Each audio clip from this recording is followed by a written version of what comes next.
Hello and welcome to Compounding Curiosity. I'm your host Kalani Scarrett, and this podcast is all about compounding your curiosity alongside my own through thoughtful interviews with interesting guests. For transcripts and detailed show notes, check out the links in the description. Hopefully you're as keen as me to learn something new, so let's get stuck in. Alright, how you doing? So my guest today is Saket Mehrotra. Saket is the Senior Associate at Tusk Investments, handling fast-moving consumer goods and pharmaceuticals for their Indian public equities portfolio. He also shares his thoughts on investing on his own website, saketmehrotra.com, and also manages to find time to contribute as a writer for investing.com and moneycontrol.com. In this conversation, we cover trends and areas of growth in Indian equities, his writing process, and how he converted fans online into paying subscribers. I hope you enjoy my conversation with Saket Mehrotra. Saket, thank you. I appreciate you being here today. I'd love to just dive straight into the weeds and just ask you, when did you know that you first wanted to start work in investing? So what was that process like? So I think I have fairly been around in the world of finance ever since, I think, right from, say, my schooling days into my college and ultimately doing the chartered accountancy course. I think in my house, my dad used to trade stocks a lot. And during those days, you would get these physical copies of annual reports delivered to your house before these went digital. So I think the world of stocks always intrigued me. You know, back home here, we have the CNBC TV18 channel that's there, which is like the equivalent of NBC there. And, you know, that would like play a lot in my house. So I think I was always around that space. Although I didn't distinctively know I would end up being in the investing world. But somewhere I think I was always surrounded by that. Yeah, for sure. And I think that's probably like what a lot of other people would echo as well. To follow up, like who were your sort of early influences or role models that you looked up to? Like what have been your biggest influences, you think, on your investment journey? So I think I seriously started pursuing investing and reading about investing when I came across this book called The Unusual Billionaires. It was written by an Indian fund manager called Saurabh Mukherjee. And I think that was like my sort of entry into understanding how investing works and what do you look for in companies. And then that was a very Indianized, focused view. But then in order to sort of get a global perspective, I started reading books by Peter Lynch. So, you know, One Up on Wall Street, Beating the Street, Learn to Earn. Those were like the three building blocks of the books that led the foundation for investing. Yeah. Is there anything in particular that sort of attracted you to investing in first place? Is it the sort of intellectual challenge, or is it just sort of being around it from a young age, do you think, just like a duck to water? What was the process like in terms of, so from academic to where you are now, what were the steps involved for you? How does that look like? Yeah, so I think growing up, so I actually grew up in a city called Calcutta in India. How things here are is that when I was pursuing my chartered accountancy course, so like the building of the ICAI, that's the apex body of this course, their sort of office is in a place in Calcutta called Russell Street. And that is also the street where ITC Limited, which is one of the, you know, leading conglomerates in India, they have their head office, right? So, you know, every time I used to like go to that institute for some paperwork or something, you could actually see that head office right across the street from a bird's eye view or from like a stone's throw view. And that was somewhere in me that, okay, once, you know, I qualify as a CA, this is the place where I want to work. And, you know, all throughout my college, I used to read about how this company went from, say, just being a tobacco company into being a conglomerate and, you know, getting into FMCG, hotels, and the whole history. So I was quite fascinated and intrigued by that whole journey of that company. And somewhere in me, it was this dream, right? That once I became a chartered accountant, I would want to work here. And luckily, I ended up working there for close to 4 years before I moved to Philip Morris and then full-time into the buy side, presently working with Tusk Investments. Yeah. To focus more on like sort of Indian public equities as well, I've read a bit about through your investment writing, and I'm sure we'll touch on it later. How do you view Indian public equities, their strength versus international counterparts? Like, what do you think they can offer that, or what do you find the biggest strengths of the Indian market is? I think in the Indian markets, there is a lot of, I would say, opportunities, or I would say there's a lot of pocket of opportunities, which maybe, you know, if you look at, say, the listed world in countries elsewhere, you know, if we compare it, say, with the US, there are still a lot of pockets of opportunities in the Indian market which have not yet been discovered by, say, institutions or, by, say, Dalal Street, as we call it here. And I think until that process happens, investors or retail individual investors have a big opportunity to capitalize on, say, that 10x or 50x growth story, right? Because typically what happens is, while the Reliances and the HDFC banks of the world in the Indian space is well known to investors, not just in India, but abroad. But there are still a lot of these opportunities. I would say maybe there's a company that does ticketing solutions for airline companies. Or maybe, I had recently been tweeting about music streaming a lot. So there are a few of these record labels, which are also almost available at multiples, which are probably 1/5 at what a WMG or a Tencent Music trades. So I think there are these big pockets of opportunity available. At the same time, if I look at Indian equities top down, yes, the participation of the retail individual investor in Indian equities is very low. And the way things are moving, right, globally, we've seen interest rates being slashed to record low levels. There is an increasing tendency of people taking on some amount of more risk as far as their investments are concerned. So yes, in terms of generating risk-adjusted returns from a perspective of an investor, equities is the asset class of choice for investors. So I think until that process happens, there is a big opportunity which lies in the Indian equity space. Do you think there's any overall themes or trends that you see are really right away? Like, I know India's got like much greater tech adoption happening, and even I saw the age demographics today. Like, it's pretty much a classic pyramid. So, like, what are you most excited about in India as an investor? What pockets? Yeah, so I think consumption is one basket that has managed to sort of lead in terms of creating value for shareholders and might just continue in the future. That's a pocket that has been discovered well with investors, both retail and institutional. But going forward, I still feel there's a big runway for growth for financial companies, whether it's banks, whether it's insurance companies, whether it's asset management companies.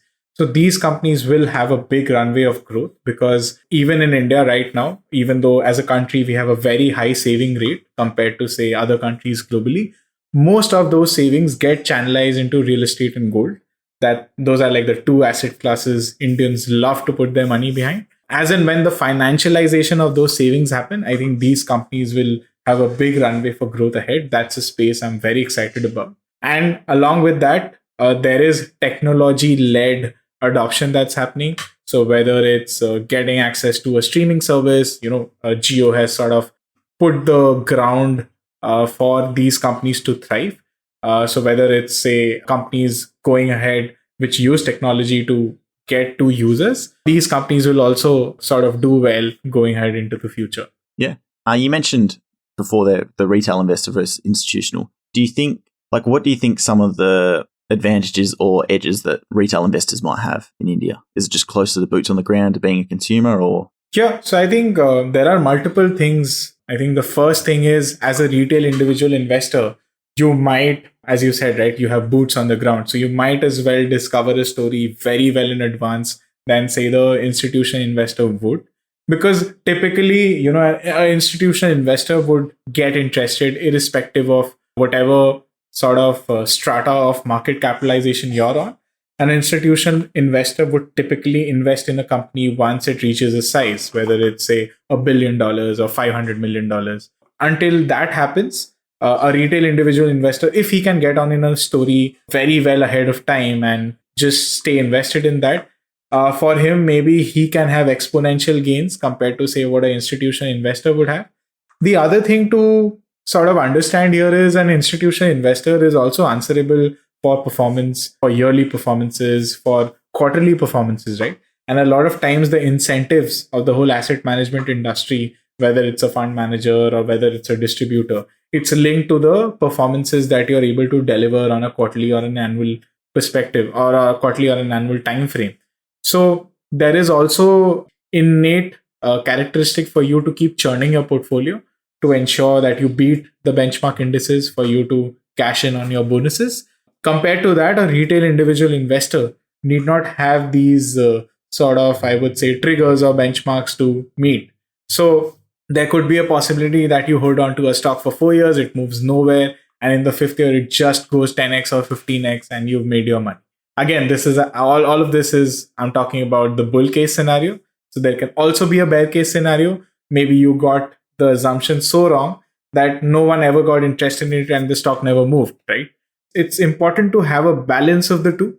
When I talk about music streaming and when I talk about two or three stocks in general in the Indian space, for me, the immediate comparable are, say, companies like a Tencent Music or a Warner Music or a Universal Music Group, right? I do not have examples specifically in the Indian space who've made it big. So for me, that is the comparable universe, and it's not companies which are necessarily in the Indian space. So I think that also, as a retail investor, you can get some perspective on in terms of making these comparisons. For myself and maybe other outsiders looking into India, do you think there's any specific situations to really avoid or look out for? Like, and I'd love to hear just your general thoughts maybe on founding family companies, which may not be as common in the West, but maybe in India they're a bit more common. Yeah. So the other thing which has happened, see, in the past, there was a lot of regulations, or I would say there was a lack of regulations, I would say, whether, as far as, you want to maybe get into the tax net or maybe, be in the formal economy compared to, say, the informal economy. So I think there were a lot of these, I would say, arbitrage opportunities available in the country, which made people from maybe really participating in the formal side of things. But, I think UPI, if you look at, say, the UPI technology, which India sort of pioneered, which was there in the payment space, and that actually, led the groundwork for enabling a lot of payments. Today, I think we are clocking close to 1.5 billion transactions a day. And that sort of lays the benchmark for what technology can enable things to do. So again, going a little top down here, whether it's getting into the tax net or ensuring you spend money more through formal channels and disincentivizing the use of cash, we've had some watershed moments in the past with respect to this. But I think the risk, I think a lot of time today, earlier there was a case that yes, you would be a little susceptible to maybe investing in companies which are run by families and first generation or second generation entrepreneurs. But I think there is a growing sort of trend that these families or these businesses have found that if you're able to set high standards of corporate governance, ensure that your numbers are reported the way they should be, because there have been instances of books not being clean or money not being used optimally or capital not being allocated efficiently, the market sort of rewards you with better multiples. And I think a lot of families, again, even in the listed universe, I'm not saying everyone's doing it or everyone's not doing it, they've realized that if they're able to do these 3 or 4 things properly, the market will sort of reward them with higher multiples. And the trade-off there in terms of getting a higher market cap and a higher valuation is much, much higher than what you would be able to do by doing, some sort of funny accounting entries here and there. So I think there is a growing trend of that I see. Without naming specifics, I would say that maybe earlier, if there were 100 companies who were not doing this, maybe today there are probably 1,000 companies wanting to do this, right? So there is this trend that I see. As an outsider, what I can tell you is obviously the benchmark stocks, whether which are, say, in the Sensex 30 or the Nifty 50, will give you some sense of comfort because they are in the benchmark indices. And Nifty 50 has also been subjected to a lot of churn. I think the last sort of inclusion-exclusion which I saw almost 3 to 4 months back was GAIL, which is a company that sort of has the biggest gas network in India in terms of gas pipelines and producing gas, was removed from that index, and Tata Consumer Products was bought inside that. And Tata Consumer Products is the company that has a JV with Starbucks in order to sell Starbucks in India.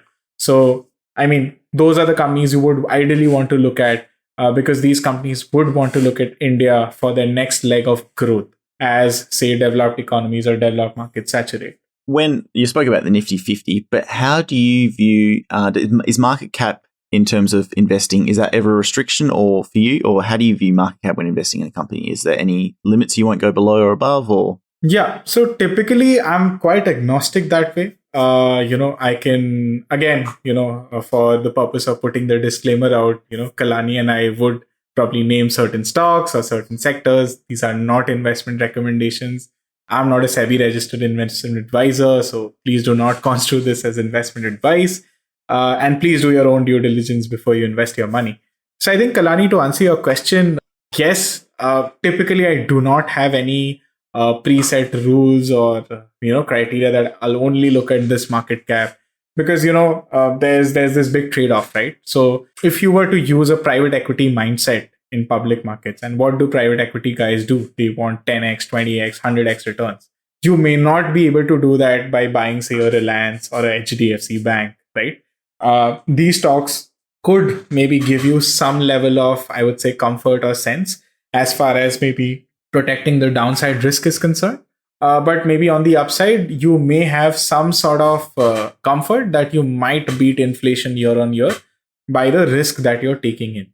And when I look at, say, companies which are lower in the market cap sort of order, so maybe companies with a market cap of 1,000 crores or 1,500 crores, if they are really able to do things well, they might go 4x or 5x or 10x in maybe 2 years or 3 years.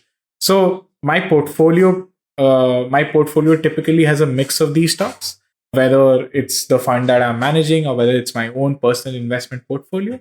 And I generally stay away from, putting this, I would say, a constraint first, and generally look at businesses and see what companies are promising in what space, and then maybe make my investment. Yeah, for sure.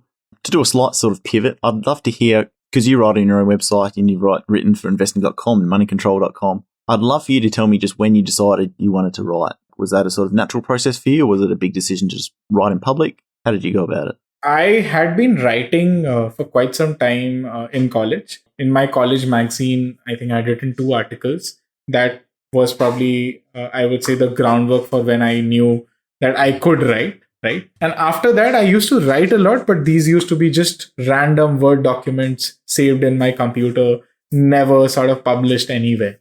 The decision to start writing and to put work out started last year during the lockdown. So in India, in March 2020, we went into lockdown. And that is when, I had resigned from ITC for my new job at Philip Morris. So I actually had some time in my hands. I just thought, let me pursue this and see how it works, right? So the first article I actually wrote was on Quora. It was on Nestle India and why I think it's a great business, this and that. And I just saw that the kind of feedback I got for that article was something which surpassed my expectations. So I just took a conscious call that I'll make an effort, probably write 1 article once a month. And then this got distilled down to writing 1 article once a week. And, I've sort of managed to keep pivoting even with the writing style. Earlier, I used to write more long form content. Then I just discovered it takes up a lot of time to, just go through that thinking process of filtering data, organizing your thoughts and writing. So then I switched to a video format, which works well for me. So I do weekly webinars, but covering, say, a particular company, and I go down from, say, the sector to the company to the financials to the valuation. So throughout the journey, I think I pivoted a lot. So the only writing that I do publicly these days is a newsletter I send out every Sunday. So that has constituents of, okay, what do I find interesting? What is the book that I'm reading? This is the podcast I found interesting. So it's more of a, I would say, curation of great stuff that I found on the internet. Yeah, that's how the whole writing process started and where I am at right now.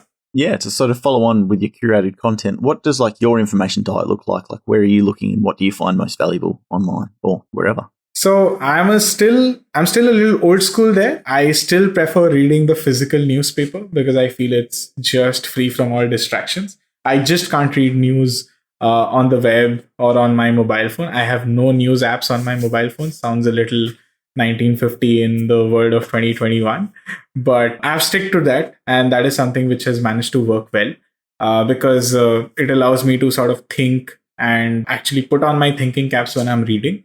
And I typically stay away from all my devices when I'm reading the newspaper.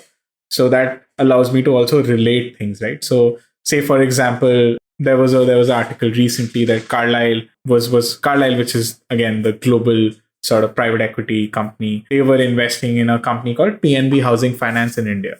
Immediately in my mind, I was able to relate that, okay, Carlyle had initially bought a stake in a pharmaceutical company. Aditya Puri, who was the ex-banker in HDFC Bank, who had retired, he works He is now on the board of Carlyle, and he might just sit on the board of PNB Housing Finance. So I was just sort of able to draw this mental mind map while reading that news. Maybe that wouldn't have been possible if I was probably reading it on a news app or maybe on my mobile phone, and suddenly there's a pop-up ad asking me to buy something from somewhere, and I just keep getting distracted. So I think to ensure that the train of thought flows well, it's important to maybe be in an environment where you can read a lot of this data or news distraction free. There are 2 or 3 news papers that I read actively on a daily basis. I stick to reading maybe transcripts of earnings con calls, look at, say, a few annual reports from time to time. So I would say those are the few sources from where I gather data, and that helps me to write clearly. Yeah, I'd love to follow on in here. Like, how has writing, building in public, I guess, affected your career? Like, what's been the sort of benefits or changes that you've seen once you've started posting in public? So posting in public actually allowed me to connect with a lot of like-minded folks. Whether it was Twitter, whether it was LinkedIn. So these were ultimately the 2 mediums I sort of doubled down on. I stopped writing on Quora because I just felt that the moderation policy there was not that great. From time to time, I would see my answers just get vanished, and then I had to just appeal to the moderator and get that answer back. So then I switched to writing on my website, and from time to time, I would share links either on Twitter or on LinkedIn, and that allowed me to connect with people who were interested in investing, or connect with people who had a very sort of strong opinion on that space, or were actually the thought leaders of that space. And that sort of helped me expand my horizon in terms of thinking. And at the same time, also ensure that, okay, these are the new areas, or these are the new sort of dimensions one can look at when you're looking at, say, a sector or a company or something in particular. Would you have any advice for someone thinking about going down a similar path in terms of writing online or posting in public? Yeah, I think today the tools that are at your disposal, going online is no longer a challenge, right? And a lot of people have these inhibitions, or they have these reservations that this is not the perfect article, or there is like some grammatical error here or there. Even I had it. Even today, when I publish, I know there could be 2 or 3 potential errors grammatically, or from an editorial perspective. The fact that you can keep shipping, or the fact that you can keep writing, is the only way you will make your writing better. And to answer your previous question, what have been the benefits? I think I was able to get when I was working in ITC, I think one reason I got a better job offer from Philip Morris was probably because of writing. Right, someone had read my piece somewhere on something, and then they reached out to me on LinkedIn through a cold call. Even when I was working in Philip Morris, the next sort of job opportunity, which is, by the way, right now full-time working on the buy side and managing a fund, also came through a cold call on LinkedIn, which was, again, someone having read my article somewhere and having discovered me through there.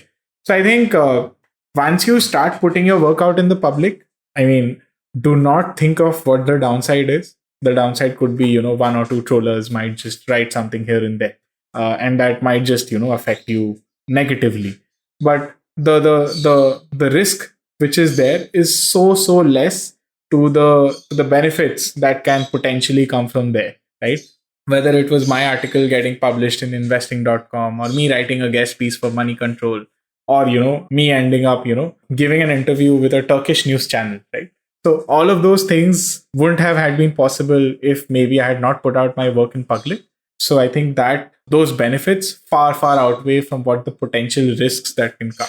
And you'll know, right? If you start writing and if you don't enjoy the process, or if you don't like writing it, you will probably not write more. So the only way for you to find out whether this is something which is meant for you, or whether this is something you're comfortable with, is to just maybe write your first post. No, that's great advice. And yeah, completely echo it as well. Because sometimes, the benefits you just can't see. It's that classic right tail. We spoke a little bit before recording about your sort of transition to earning online. Could you just walk me through your steps and maybe your reasoning, and maybe what you're thinking at the time when deciding to start earning actual money online and converting those sort of followers into paying subscribers? Yeah, into paying subscribers. Sorry, I just sort of blanked. Yeah. So I think this whole process started, I actually also happen to know a few people who've made a career online, and they actually now do this full time instead of, say, a regular job, and they work on their terms, and they probably make 5 times the money they would have made in their regular jobs. I think this whole idea started. There's a very popular influencer in India called Ankur Warikoo. Yeah, so and he's quite candid, right? So if you have any questions, if you have any thoughts, you can just write an email to him, and he's so nice. I think he's responded to all my emails, right? So if you have any questions, feel free to write an email to him, and he'll answer back. So he had done a webinar on how to manage your time effectively, right? And that is when I had come across something called the money value of your time. I mean, a lot of people don't realize whether it's a job that you're doing or whether it's a business that you're doing. You have to understand what is the worth of your time in terms of maybe an hour or maybe whatever. So once you've understood what the money value of your time is, then you will start taking decisions. So an example that he gave was what happens is, say in India, an average 25-year-old who's probably doing a job for let's say 60,000 rupees a month, right? That's almost 2,000 rupees a day. And if you're working 8 hours a day, that's almost probably, you divide that by 2,000 by 8, that's almost 300 rupees, almost like 250, 270. To almost 250 rupees an hour, right? Yeah. But so your money value of time is 250 rupees an hour. Now, say if you end up spending 2 hours trying to get the best deal on Amazon and you probably save 100 rupees, you've actually spent 500 rupees to save 100 rupees, right? And that, just hit me right in the head as to how, I've probably wasted a lot of time doing these non-essential or non-value added things, without realizing that I've actually lost money making these decisions, right? So that hit me really, really hard. After that, I actually follow a lot of these influencers whom I really like to. And some of them had, and one of a very close, I would say, mentor of mine or a senior of mine from college told me about how to go about this whole online world or making money online, is that firstly, you have to be a thought leader in your space, right? So you have to find your niche, and internet is a place that allows you to do it. Whether you're passionate about drinking wine, or whether you're passionate about dancing on maybe all songs of Justin Bieber, the internet gives you a forum to pursue that, right? And once you've sort of doubled down on what your niche is, so it has to be again going into the concept of the Japanese ikigai, what you do, are people willing to pay for it, and is there a market for it, right? So I think at the confluence of all these three elements is where your sort of online journey lies. So once you've understood what is it that you're good at, and if you feel that this is something that you like to do, because a lot of times if you actually pursue or try pursuing this, a lot of your time has to be spent around staring blank at a white screen. So you have to get comfortable with that. If you're not, then you'll probably not like it that much. So the foremost important thing is you have to like it, and you need to have an inclination of doing it, and you should be good at it, right? So once you've sort of discovered these three things, you become a thought leader in that space by, say, continuously publishing. And you have to be very sort of, I would say, consistent in publishing, whether it's once a week, once a month, or once a day. Just stick to what you think you're comfortable with, because your followers or your subscribers expect a delivery at that interval. And once you've started doing that on a consistent basis, your followers or your sort of subscribers will keep sort of coming back to you and asking you what next, or they will sort of give you that feedback. So when I started writing online, I used to get a lot of questions or a lot of comments, feedback around, what do you think about this company? What do you think about this sector? Right? Those were the kind of questions which were probably in a week's time would probably go up to say 20, 30, or maybe even 100 on certain times. And this is when probably, I had 3 or 4,000 followers on Twitter. So one of them suggested, in fact, one of my subscribers / followers suggested that why don't you do a webinar on this, right? And I said, okay, let me just try and do that. So when I did my first webinar, I thought, okay, almost 30 people signed up and they were willing to pay me for it. Why not do this every week? So again, one of the people from that cohort came back to me saying that I don't like paying every week. Why can't you make this into a subscription product, right?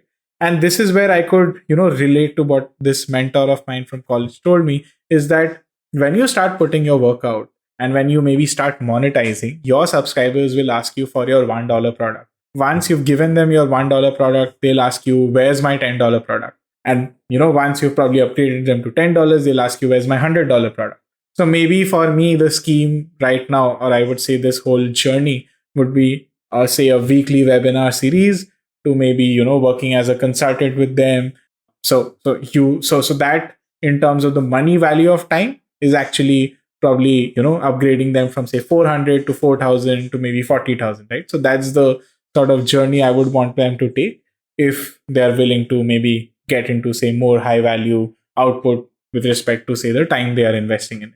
Like, what do you think are the biggest keys in building that community of people who are paying subscribers? And like, how hard is it to turn someone from a follower to a paying subscriber? Like, what do you think are the most underrated skills in building that close community? Yeah. So I think being authentic and being honest is obviously very important.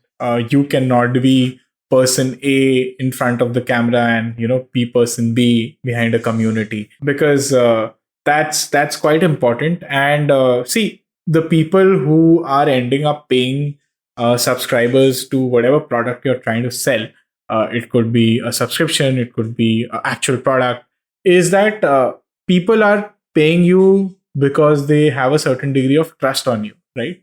And if you've sort of promised something, try and deliver that consistently. I remember when I started my weekly webinar series, and I had promised that, okay, annually, these are the number of webinars that you will be promised. And against this is the amount you have to pay. There were weeks when I had to skip doing those webinars, right? So maybe I had some commitment, maybe I had to go somewhere.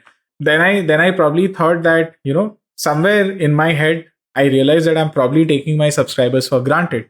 And in fact, in one of the weeks when I actually again skipped, I actually got a thrashing on the public forum from one of these subscribers, again within the closed community, is that, you've probably promised us and this is becoming too casual. I think being consistent, being honest, and delivering on what you've promised is very important.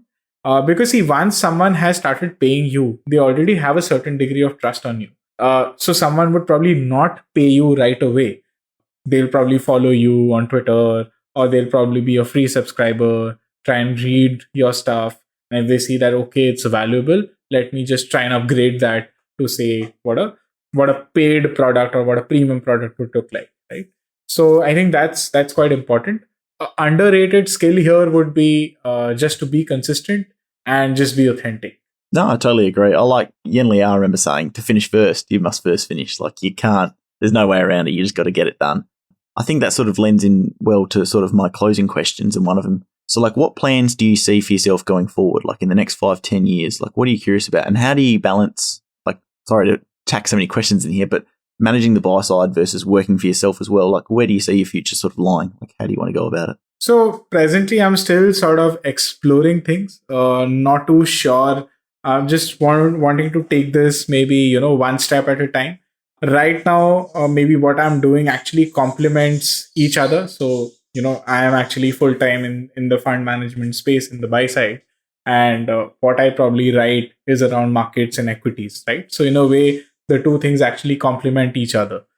Now, whether it's, say, for example, an average day at my job, I would probably be analyzing a particular company or a sector, maybe going home. I'll probably keep thinking about that. Maybe on my drive back home, I'll probably listen to an earnings con call, or maybe, what someone had to say about this or that, and maybe try and get some insights in order to maybe get an edge in my thinking or get an edge in my insights on that space.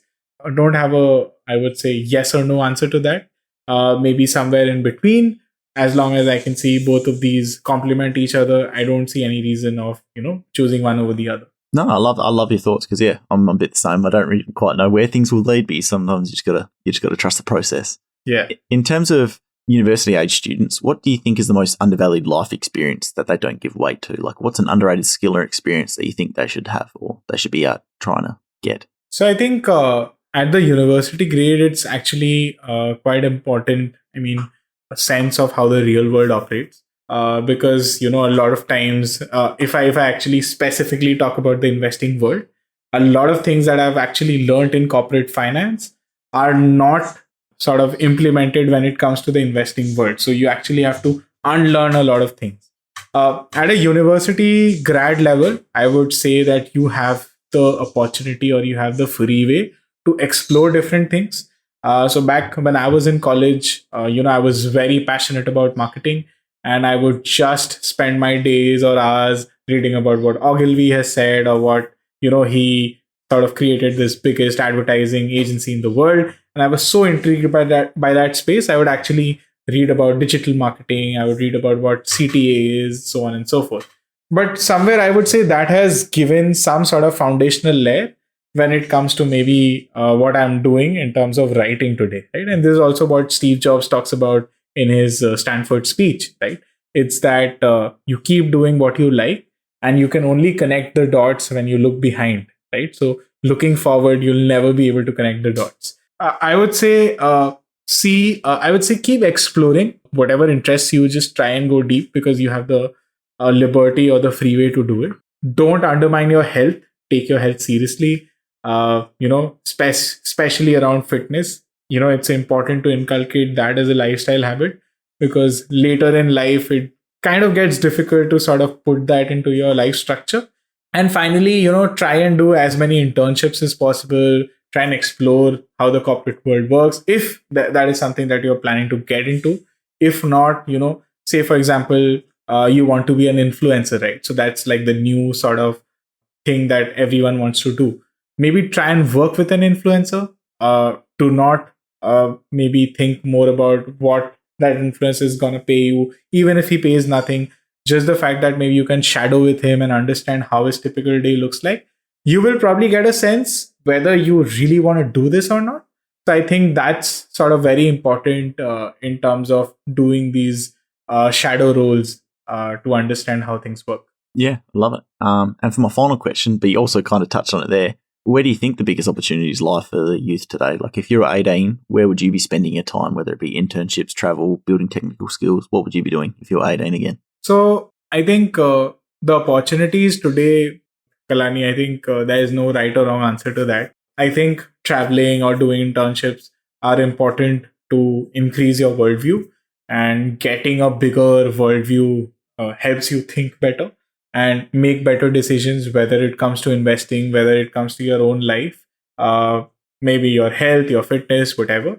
So getting that perspective is important, but it's also important to maintain a balance between the two. Do not necessarily do things at the cost of the other things. So say, for example, if you have to maybe spend time with your family, ensure that you have time for your friends. Try and balance things out. Do not just double down on one thing because it's so exciting. And if I were to sort of relate that with the world of investing now, I see a lot of first-time investors just going all in on crypto, not understanding what the risks are or not understanding what the returns are, and just discounting all other asset classes. And that sort of is something which is very important, to try and get this sense of balance. What is important, what is not, and see where things are. And I think reading helps a lot. So if you're someone who likes fiction, try reading nonfiction. If you're someone who likes reading nonfiction, try reading some fiction to get like a balanced view of things. Always try to challenge what you think. I always, a sort of big part of me writing online and putting my work out in the public is it shows accountability to, say, your followers or your subscribers. And at the same time, you are also sort of opening up for the counterintuitive, or I would say the antithesis to what your thesis is, right?